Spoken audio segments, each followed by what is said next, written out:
ฮลโลสบายดีสวัสดีค่ะทุกคนมื้อนี้เนาะสาวรก็อยากจะนำเสนอท่าฟ้อนของสาวลาวเนาะทุกคนที่เป็นลำต่างหว่ายเพลงของคนลาวของประเทศลาวแล้วก็เป็นท่าฟ้อนของคนลาวและที่สำคัญสุดก็คือสุดลาวเนาะทุกคนสาวรก็อยากจะนำเสนอให้ทุกคนได้เห็นในอีกมุมหนึ่งของคนลาวที่เวลาไปดองเนาะไปงานแต่งดองหรือว่างานแต่งงานเนาะที่ประเทศลาวเนาะก็จะฟ้อนระวงกันแบบนี้ก่อนอื่นเนาะสาวรก็ต้องขออนุญาตโดยเจ้าของคลิปแล้วก็บุคคลในคลิปน้ำที่สาวรเอาคลิปมาเผยแพร่แบบนี้เนาะถ้าผิดพลาดประการใดก็ต้องขอโทษขออภัยมาณที่นี่นำเด้อสาวรขออนุญาตเผยแพร่คลิปนี้ให้ทุกคนทั่วโลกได้รู้ได้เห็นว่านี่เป็นวัฒนธรรมของลาวเฮาเนาะนี่เป็นเพลงลำต่างหว่ายของลาวเฮาและเป็นท่าเต้นลำต่างหว่ายยวกยวกยวกแบบนี้เนาะทุกคนแล้วก็ใส่สุดลาวเก้าผมเบี่ยงแพทุกคนสาวลาวหน้าฮักเนาะอยากให้ทุกคนไปเบิ่งในคลิปพร้อมๆกัน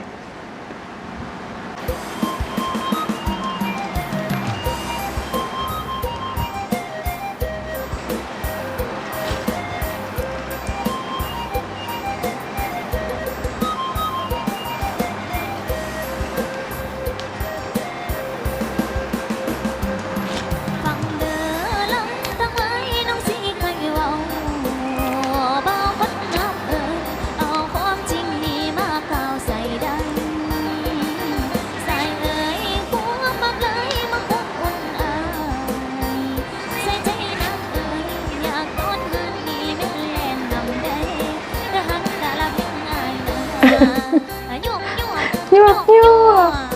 ยั่วยั่วยั่วยั่ว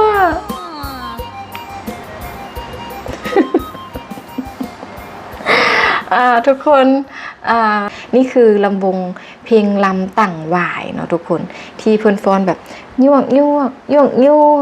แบบนี้นะทุกคนยั่วยั่วยั่วยั่วแบบนี้เนาะทุกคนแล้วก็จะมีแบบสารวันเตี้ยลงเอียงนั่นทุกคนม่วนแหงเด้อทุกคนเวลาไปดองแล้วเขาฟ้อนเพลงเตี่ยลงสารวันเตี่ยลงค่ะนะทุกคนโอ้ยไผที่ว่าแบบได้ไปดองคนลาวก็จะฮู้เนาะม่วนเนาะทุกคนแล้ว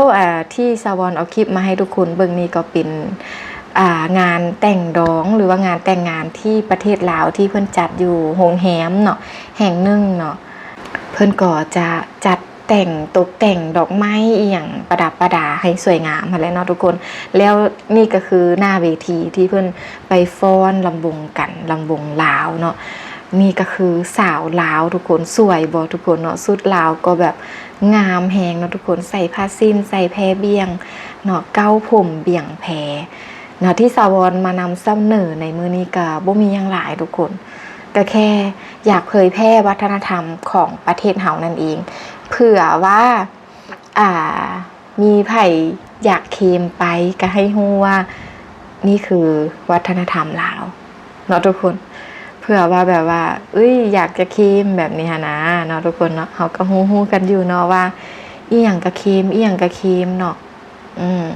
ก็ฮู้อยู่เนาะว่าประเทศใดที่มักเคมของประเทศเพื่อนบ้านเนาะทุกคนสาวรก็เลยอยากนำเสนอว่านี่คือท่าฟ้อนเพลงลำต่างหว่ายของคนลาวและก็ใส่ชุดลาวไปงานแต่งดองเนาะแล้วก็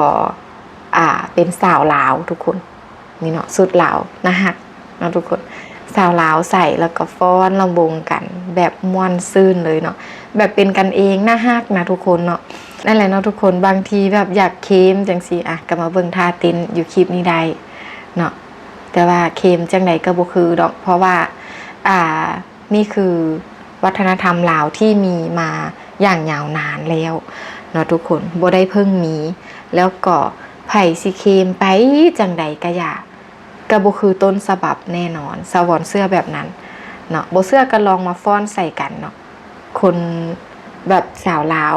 เนาะแล้วฟ้อนกับประเทศที่เพิ่นมักเคมมานะทุกคนแล้วไปบอกว่าอันนี้คือท่าฟ้อนของประเทศตัวเองอันนี้คือสุดของประเทศตัวเอง เอาทุงตัวเองมาปักใส่จังสิหะนะจังใดก็บ่คือจังใดก็บ่แม่นเนาะสิเคมก็เคมบ่แม่นเพราะว่าเจ้าบ่แม่นเจ้าของที่แท้จริงเนาะมันบ่คือต้นฉบับก็คือเคมแคนลาวนั่นแหละเนาะทุกคนเป่าแคนอย่างบ่เป็นเลยเนาะใส่สุดลาวแล้วบอกว่าเป็นสุดประจำชาติของตัวเองถ้าฟอนบาสโลบจังสินะเนาะว่าเป็นของตัวเองแต่ว่าฟอนกับแบบว่ามันบ่คือนะมันบ่คือต้นฉบับฟอนเนาะมันบ่คือต้นฉบับแล้วก็นี่แหละเนาะคือจังสิแหละที่สำคัญเนาะสาวรก็อยากเผยแพร่วัฒนธรรมของประเทศลาวเฮานั่นแหละเนาะทุกคนให้สาวโลกได้รับรู้ว่านี่เนาะคนลาวเฮาสาวลาวเฮาก็น่าฮักแล้วก็มีวัฒนธรรมที่เป็นของตัวเองมีจุดยืนเป็นของตัวเองเนาะแล้วก็บ่ต้องไปเคมไผเป็นตัวของตัวเองดีที่สุดเนาะเฮามีหยังเฮาก็เอาออกมาให้สาวโลกได้เห็นว่านี่คือลาวเนาะทุกคนนั่นเองนั่นแหละเนาะทุกคนสำหรับคลิปนี้เนาะสาวรก็จะขออนุญาตจบแต่เพียงเท่านี้ฝากทุกคนกดไลค์กดแชร์กดติดตามกดซับสไครต์ให้สาวรเนี่ยเด้อสำหรับใครที่ว่าใจดีมีน้ำใจอยากซัพพอร์ตสาวรอยากให้กำลังใจสาวรก็สามารถกดปุ่มซุปเปอร์แตงอยู่ทางด้านล่างได้เลยที่สำคัญก็อยากกดข้ามโฆษณาเด้อเจอกันคลิปต่อไปเนาะทุกคนบ๊ายบาย